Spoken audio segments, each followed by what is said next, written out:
Role sir. India News Rajasthan के खास कार्यक्रम प्रेस क्लब में आपका स्वागत है। आज चर्चा करेंगे कि जो CWC की बैठक रही दिल्ली के अंदर 7 घंटे बैठक चली, उसके बारे में मेरे साथी बताएंगे। दिनेश डांगी, क्या कुछ रहा इस बैठक के अंदर, क्योंकि सोनिया गांधी को लेकर चल रहा था कि वो पद छोड़ देंगी, लेकिन बैठक में क्या तय हुआ है ये बताएंगे। दिनेश डांगी मेरे साथ हैं।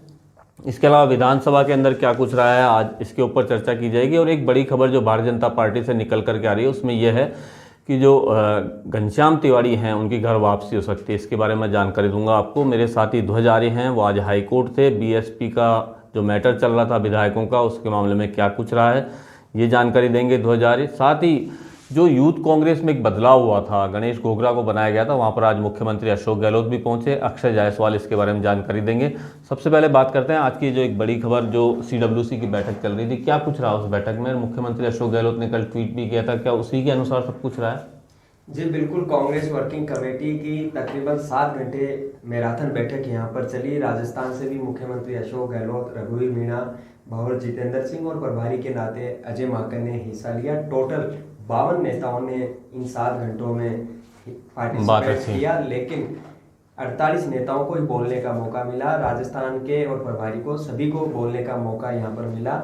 मुख्यमंत्री अशोक गहलोत ने तकरीबन 15 मिनट तक अपना संबोधन दिया और उन्होंने पहले तो भाजपा की जो नीतियाँ है उन्होंने कहा कि देश विरोधी है, उसमें किस तरह कांग्रेस लोकतंत्र के मूल्यों को बचाए रखने की लड़ाई लड़ रही है और किस तरह सोनिया गांधी और राहुल गांधी का उसमें योगदान है, ये बातचीत उन्होंने रखी। फिर उन्होंने कहा कि सोनिया गांधी अगर अध्यक्ष नहीं रहना चाहती या पूर्णकालिक अध्यक्ष नहीं बनना चाहती तो जब भी अधिवेशन बुलाया जाए या जब भी चुनाव हो तब तक सोनिया गांधी कंटिन्यू रहे, ये उन्होंने मांग की अंतरिम अध्यक्ष के तौर पर। साथ ही उन्होंने कहा जब राहुल गांधी टेक ओवर करें तो उनके नेतृत्व में भी हम काम करेंगे। सारे पार्टी नेता और कार्यकर्ता, उनकी भी यहाँ पर सोच अच्छी है और कई सुझाव भी उन्होंने अपनी तरफ से दिए और यही रघुवीर मीणा, भंवर जितेंद्र सिंह और अजय माकन ने यहाँ पर कहा। लेकिन कह सकते हैं कि जिस तरह कयास लगाए जा रहे थे बैठक में क्या होगा, लेकिन सामने यही आया कि अभी कुछ महीनों तक अंतरिम अध्यक्ष पद पर बरकरार रहेगी सोनिया गांधी।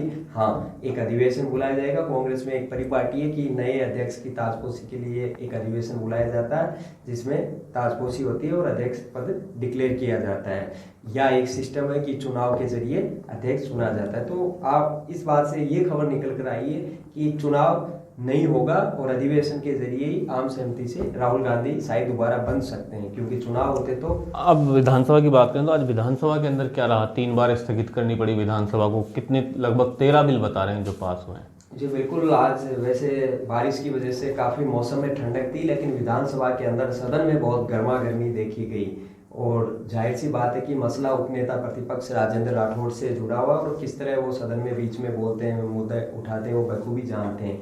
लेकिन जब भिखारी और निर्धन व्यक्तियों के पुनर्वास से जुड़े बिल पर चर्चा हो रही थी, उस दौरान राजेंद्र राठौड़ और स्पीकर में आपस में तीखी नोकझोंक हो गई। उसके बाद स्पीकर ने सत्ता पक्ष को कहा कि आप राजेंद्र राठौड़ को बाहर निकालने का प्रस्ताव लाइए। इस पर तुरंत संसदीय कार्य मंत्री धारीवाल खड़े हुए और उन्होंने प्रस्ताव रख दिया। उन्होंने कहा कि हम राजेंद्र राठौड़ को सदन की कार्रवाई समाप्त होने तक बाहर निकालने का प्रस्ताव लाते हैं और इस पर मोहर लगाते हुए स्पीकर ने बाहर जाने के निर्देश दे दिए। और जाहिर सी बात है, उपनेता प्रतिपक्ष 2 नंबर की पोस्ट है विपक्ष की तरफ से, तो सारे विधायक वेल में आ गए। वहां पर उन्होंने धरना दे दिया, जय श्री राम, नकारा सरकार, इस तरह की नारेबाजी शुरू कर दी। 3 बार सदन की कार्रवाई आधे घंटे के लिए स्पीकर ने स्थगित की, लेकिन मामला नहीं सुलझा। फिर चौथी बार 15 मिनट के लिए विधानसभा स्थगित की और जैसा कि पहले भी था कि जब तक राजेंद्र राठौड़ का निष्कासन बहाल नहीं होगा विपक्ष नहीं मानेगा। आखिरकार में प्रस्ताव वापस लिया गया, लेकिन विपक्ष आया नहीं, वॉकआउट कर दिया और वो अपने अपने घरों को चल दिए, क्योंकि उन्हें पता था कि आज विधानसभा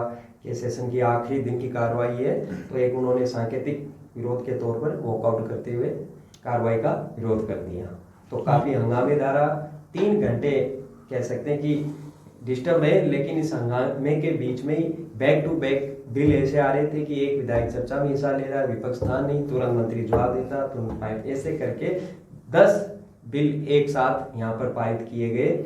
6 घंटे विधानसभा जो चली उसमें 10 बिल पास हो गए। 10 बिल पास हो गए। भारतीय जनता पार्टी से जो एक बड़ी खबर निकल करके आ रही है वो ये है कि घनश्याम तिवारी की घर वापसी हो सकती है। उसका एक मुख्य कारण बताया जा रहा है कि जब से वसुंधरा राजे एक्टिव हुई है वापस से राजस्थान के अंदर, प्रदेश के अंदर, अभी जो सियासी संकट चला उसके बाद से जो वसुंधरा विरोधी खेमा है वो इस बात को लेकर के एक्टिव हो गया कि जो वसुंधरा राजे से जिनकी दूरियां थी उन लोगों को वापस से पार्टी में शामिल किया जाए किसी ना किसी रूप में। तो सबसे पहले घनश्याम तिवारी की बात हो रही है। कोई उच्च पदस्थ सूत्र जो हैं उन लोगों का साफ तौर पर कहना है घनश्याम तिवारी जल्दी घर वापस होंगे।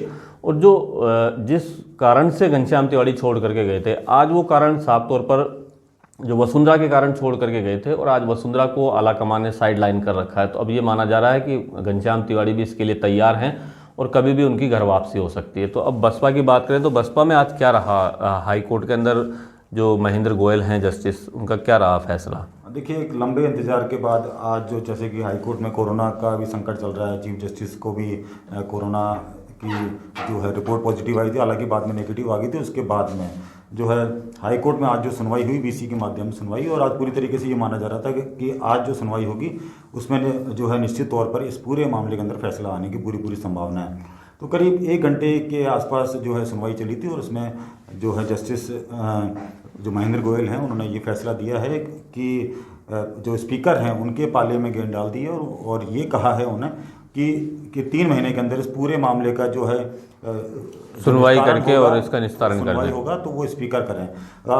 इस पूरे मामले के अंदर हालांकि बीएसपी की तरफ से जो याचिका दायर की गई थी और मदन दिलावर जो कि भाजपा के हैं तो उनकी तरफ से याचिका दायर की गई थी, तो पूरी तरीके से उन दोनों याचिकाओं का निस्तारण कर दिया है और ये जो गेंद है वो स्पीकर अब अध्यक्ष के पास में रहेगी, वो निर्णय कर। एक और सबसे बड़ी खबर जो है सुप्रीम कोर्ट से आ रही है कि जो मदन दिलावर थे उनकी जो एसएलपी थी उसको भी उन्होंने खारिज कर दिया। उन्होंने कहा है कि जब हाई कोर्ट के अंदर हो गया इसका डिसीजन, अपना फैसला दे दिया है तो इसका कोई मतलब नहीं रह जाता। तो फिलहाल अभी जो है ये गेंद अब जो है स्पीकर के पाले में चली गई है और वो अब 3 महीने के अंदर इस पूरे मामले की जाँच करके इसका निस्तारण करेंगे।